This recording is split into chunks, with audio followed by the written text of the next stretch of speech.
What up, everybody, and welcome back to King Creeps, where we react to all things creepy and scary. It is your boy Angel here once again with another one on this Wednesday afternoon. Guys, listen, we're about to react to a video that I haven't done in a long time, a channel that I haven't done in a long time, and it's one of my favorite channels, one of my favorite people to watch. So exciting. He's just an amazing person. He's been accomplishing amazing things. Listen, Mr. Ballen, you're doing your thing, man. You're doing your thing. I've been seeing what you've been doing. I've been following for a long time, so super proud of you. And hopefully one day you see this and maybe we collab. Maybe we could collab, you know what I'm saying? So guys, listen, the channel we're about to be watching is Mr. Ballen. Most amazing storyteller I've ever seen in my life. I'm excited to see this story. It's gonna be crazy. I'm just, look, I'm excited. I'm like, this is how you used to get excited when you say donuts. I don't eat donuts anymore because your boy's trying to be healthy. Now, mentioning that, I have another channel. Go check it out. The link is in the description. It's my fitness channel. I'm trying to lose weight right now. My vlog will be up by tomorrow, I think. I've lost 12 pounds. You can see what I've been doing and my journey and all that stuff. So go check it out. Support your boy, subscribe, do all that good stuff, all right? So guys, let's get ready. Let's get our treats ready, our bed, our couches, whatever you're gonna be using to watch this amazing video. Let's get that ready, and yeah, let's get into this video.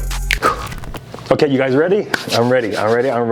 Let's see, Mr. Ballen, what you got for us today? Oh, where's my audio?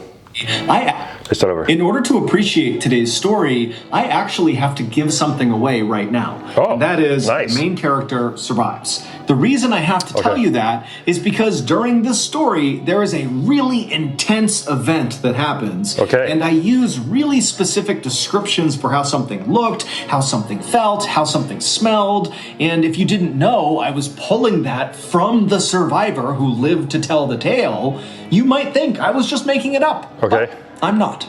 But before we get into that story, if you're a fan of the strange, dark, and mysterious delivered in story format, then you've come to the right place, because that's all we do, and we upload once a week. So if that's of interest to you, the next time the like button asks you to... It's crazy because when I first started watching, he used to work, post 3 to 4 days a week, but he's getting so busy and doing so many things. He got a podcast, he has this.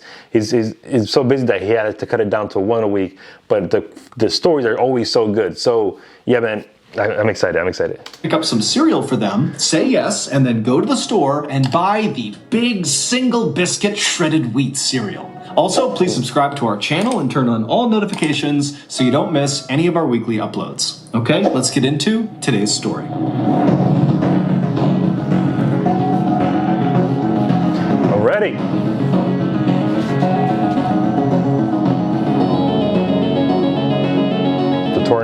Torringats? On July 19th, 2013, 49-year-old Matt Dyer climbed on board a tiny 19-seat Twin Otter airplane that was parked on the tarmac of the Montreal International Airport in Canada. Matt was about to take off on... Canada. Kim. Canada.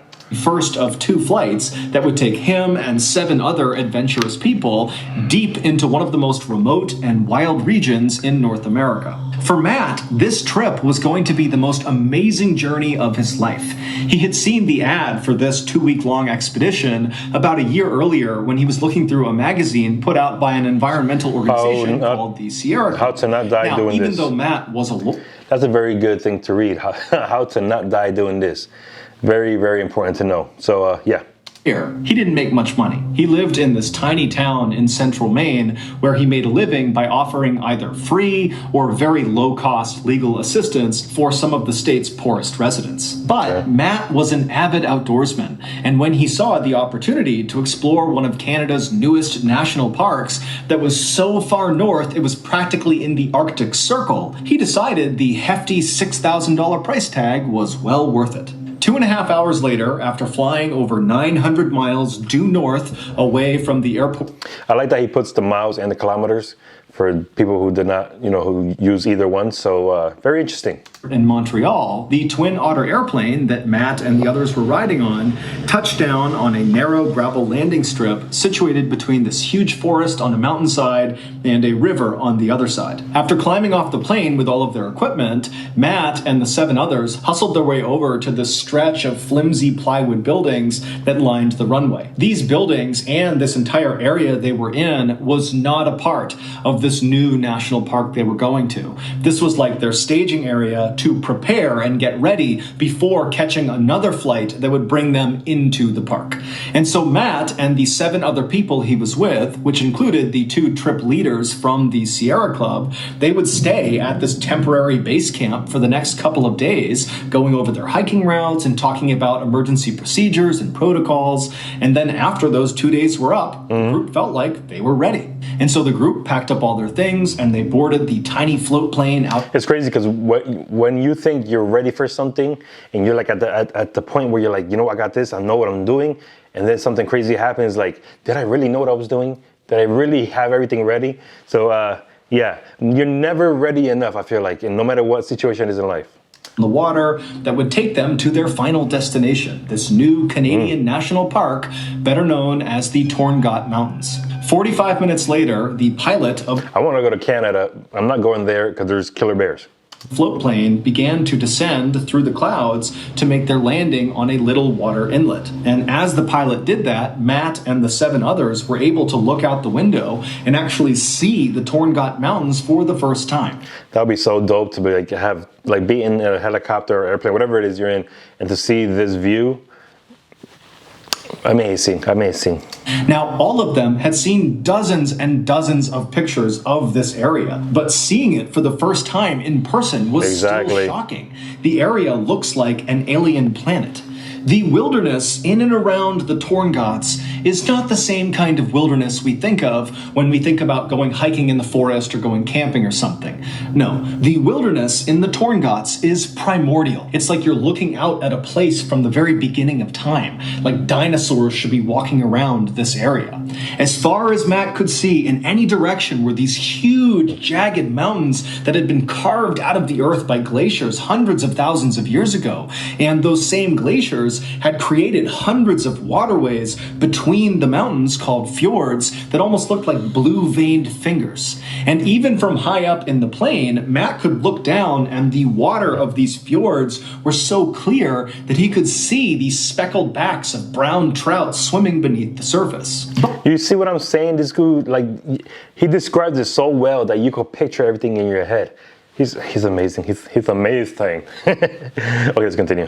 While this landscape was undoubtedly spectacularly beautiful and pristine and totally incredible, it was equal parts unwelcoming to people. There are no roads in the Torngats, there's no campsites, there's no facilities, there's no internet, there's no cell phone, and the weather is unbelievably harsh. It's freezing cold and wet most of the time, and then even when it's a little bit warm and a little bit nice there, the weather can change in an instant and become freezing cold and wet all over again. And so, as such, the handful of visitors that go into this area every year are expected to be 100% self-reliant, because this really is one of the most dangerous wild regions in the world. But for Matt, as he looked out his window and surveyed this landscape, he wasn't second-guessing his decision to go into this hostile environment. No. I mean, the reason he was willing to fork over all that money to go on this trip is because he really wanted to experience extreme wilderness firsthand. And so finally, I remember, was it this year or last year? I think it was this year.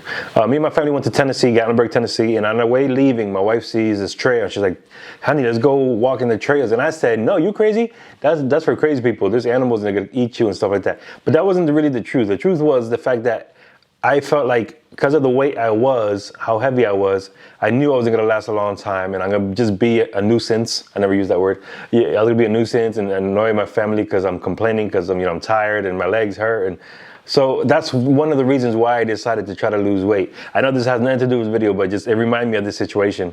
I'm going to explore and see wilderness and stuff like that. So that's why I'm trying to lose weight, man. I'm gonna do it. Go check out my new channel.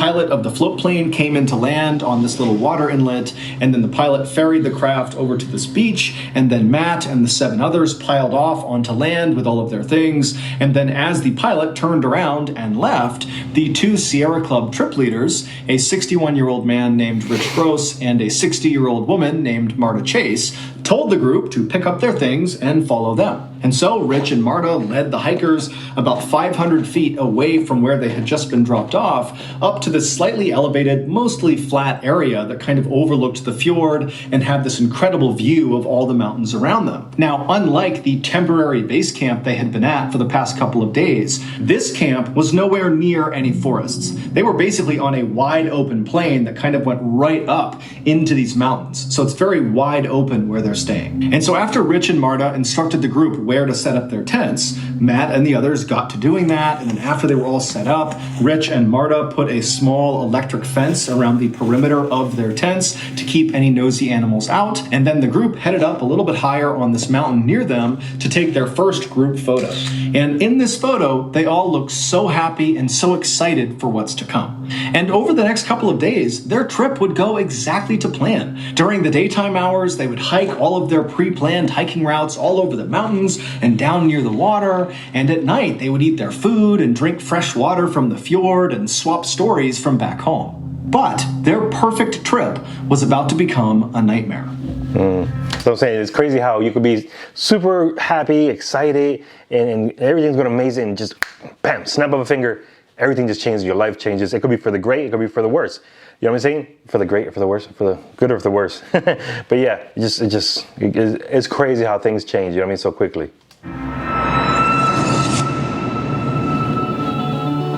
I've been married to my wife, Amanda, for nearly 12 years, and I just love her so much. She's so thoughtful, so kind, and amazing. I usually skip ads, but his ads tend to be pretty funny, so let's see how this one is. Mother. And so this Christmas, I wanted to get her something extra special to show her how much I care. And what's more special than a pet middle-aged rabid skunk? And so me and old Lungy hopped on my nuclear-powered laptop and began slapping away at the keys to navigate to an online vendor that sold skunks. But as soon as I clicked on the link, www.wesellrabbitskunksandalsopudding.com, I knew I had made a terrible mistake. That website was riddled with malware, and so immediately my laptop began to melt down and literally exploded. Luckily, Lunny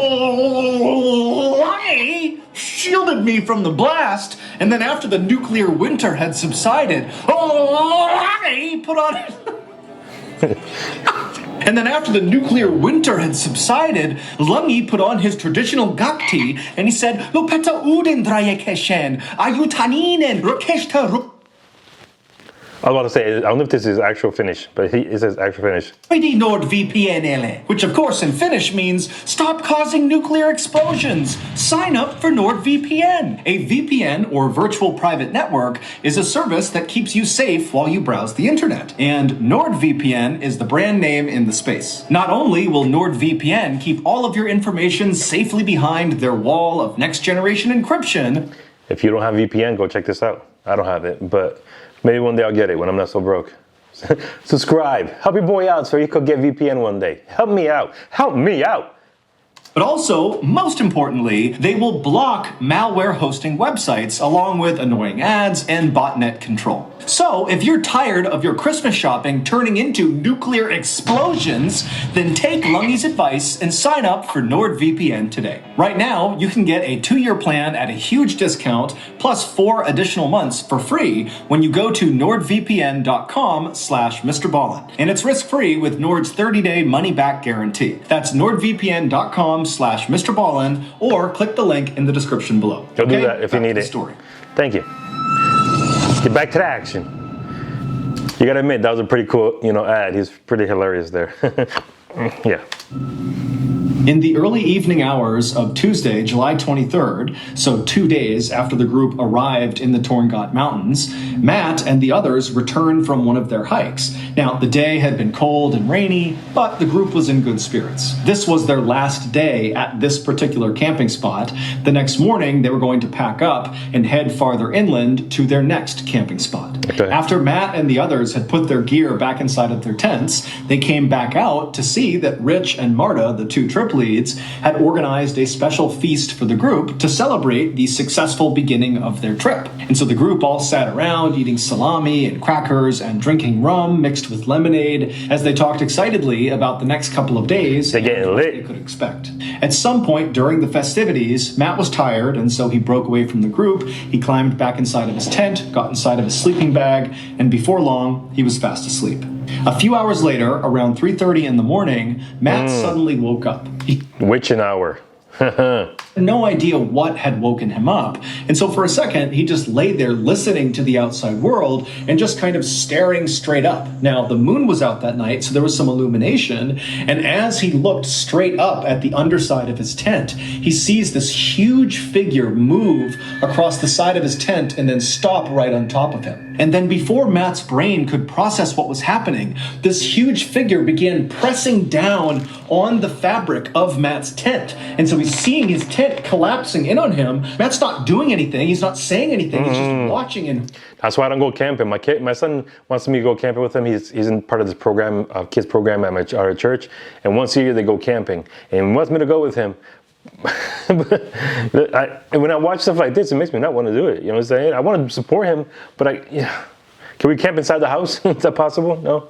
horror, and then suddenly the tent rips open and these two arms reach into the tent and they grab at Matt. And Matt threw his hands up in defense and screamed out for help. And as he did that, he suddenly felt this vice-like grip on the top of his head. And then before long, he was being pulled out of the hole in his tent out into the night. And as Matt is being dragged along on the ground, having no idea what's going on, he can't move. All he can hear is this crunching sound, which he would later find out was the sound of his skull and jaw breaking. And he started to smell this horrible rotten fish smell. And then he felt what felt like saliva coming over his face. And then Matt began kind of trying to look around because he couldn't really move his head. And he noticed all he could see was white fur. And it was then that Matt realized he was in the jaws of one of the world's most powerful and deadliest predators. Standing 10 feet tall on its hind legs and weighing as much as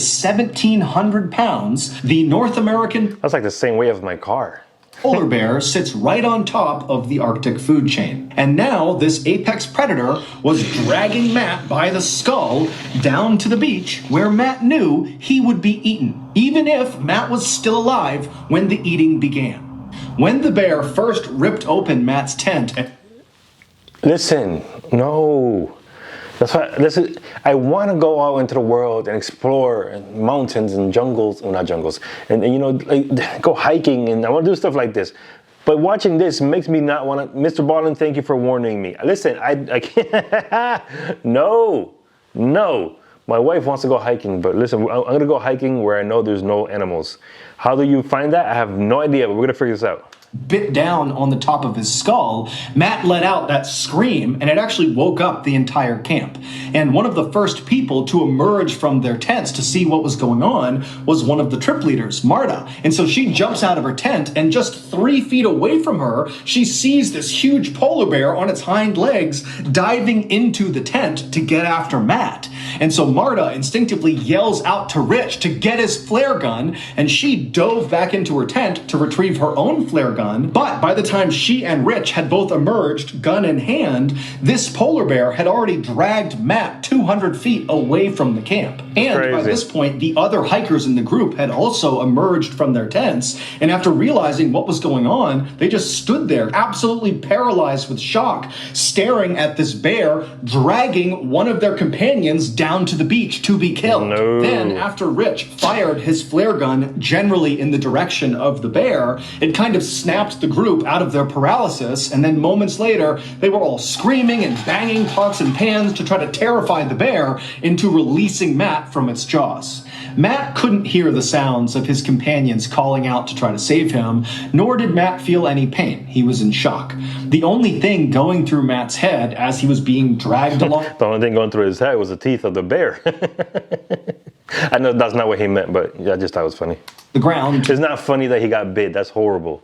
But the joke, just forget it. Beach was, I'm going to die. I'm either going to die on the way to the beach, or when I get there, then when the bear starts eating me, I'm going to die. And when he thought about this, it was with a kind of eerie, calm detachment. Like he wasn't sad or mad. It was just kind of a fact. This was going to happen. But as Matt was kind of making peace with his reality, Rich fired that flare gun shot, and that ball of chemical fire exploded basically right in front of the polar bear's face. And the polar bear, who was startled by the flare, instinctively whipped its head to the side, up, and then down again, and it didn't let go of Matt. And so Matt was whipped like a rag doll up and then was slammed down into the ground. And when Matt hit the ground, he heard the sound of his neck breaking. But as Matt was laying there, the bear released him from its jaws, and then behind Matt, the bear turned around and began walking away. And so Matt could hear the sound of its big paws moving away from him, and suddenly Matt's thinking, oh my God, I might survive this. And so he tried to lay as still as he possibly could so as not to attract any attention, and he began repeating in his head over and over and over again, please bear, go away, please bear, go away. But as if out of a horror movie, as Matt is laying there repeating this phrase, he hears the sound of this bear stopping, turning around, and start moving back towards him. And so Matt's just thinking, okay, it's going to come back over here, it's going to bite my head, and that's the end. But luckily, Rich, by this point, one of the trip leads, had run down closer to the beach, reloaded his flare gun, and right as this bear was going to bite Matt again, Rich had fired that flare, and once again, the chemical fire had kind of exploded right near the bear, causing it to get startled. It turned around, it ran off, and this time the bear did not return. It would turn out Rich and Marta, the two trip leaders from the Sierra Club, had chosen a location for this campsite that was so heavily trafficked by polar bears, it was referred to as a polar bear highway. When all of somebody's getting sued. Money, money, money. Hikers, which included Marta and Rich, had been given their safety brief when they were staying in those plywood structures at that base camp near the runway. Well, part of the brief was whenever you make camp in the Torngots, you want to be at least a quarter mile away from water. Go way inland because the polar bears hunt and fish and walk around right along the edge of these fjords. But despite all 7 members of this Sierra Club expedition being experienced wilderness backpackers, none of them really appreciated just how dangerous it was to be camping or even hiking around in known polar bear territory. That's why you can't trust nobody, because you don't ever know. Like, they supposed to know what they're doing, and they still went to the danger zone. Danger zone! I don't trust nobody except Jesus. Okay, let's go back to the video. I trust my wife, my kids. Okay, a few people. And so this is why they ultimately ignored the safety brief and set up their first camp just a couple hundred feet away from the water's edge. And even prior to the attack on Matt, when the group literally saw polar bears wandering around near their camp, and even at one point had to fire their flare guns at the polar bears to get them to leave, the group still decided it was best to stay at this particular campsite. Dummies. Perhaps they believed their electric fence they had set up around the perimeter of their tents would protect them from these polar bears. So much for that. Obviously, that had not been the case. Not at all. The bear that attacked Matt had been totally unaffected by their fence. Matt would survive this attack, but really only because one of the members of the expedition happened to be a medical doctor, and so they were able to stabilize Matt until help arrived. Matt's injuries were extensive. They included a broken skull, a broken jaw. He had slash marks and puncture wounds all over his head and his neck, and all of those wounds got horribly infected. And also his voice was permanently changed as well, because the bear also slashed his vocal cords. Following the attack on Matt, Parks Canada, which is the agency that oversees all of Canada's national parks, including Torngots, has mandated that any organization going into Torngots National Park has to have a polar bear protection plan in place. As for Matt, he does not make a big deal about his near-death experience. In fact, he kind of makes light of it and sometimes even makes jokes about it. As for the polar bear that attacked him, Matt holds no ill will. If anything, the attack has made him more interested and appreciative of the apex predator. Oh no. In August of 2014, so 11 months after Matt's brush with death, he returned to the Torngots and even visited the actual site of the attack, perhaps to get closure. Not me. Except this time, he was in the company of an armed polar bear expert. Smart man. So that's going to do it. If you got something out of today's episode, guys, that was the end of the video. I hope you guys enjoyed it. This was crazy. I am never going into places like this. This is not for me. Yeah, it's crazy to know that he went through all that, survived it, and went back. Kudos, bravery. You know, sometimes you gotta face your fear, and that was his fear. Thank God he had people around him, because if he was by himself, he would have been dead. He would have never made it. So guys, if you're new to the channel, welcome. If you've been here before, welcome back. There's something we do. We call it the Scarometer, where we rate the video from 1 to 10, 1 being horrible and 10 being so scary or good that it made you poop your pants or be super excited. Because in this case, it's not ghosts and stuff like that, so you can't really be scared.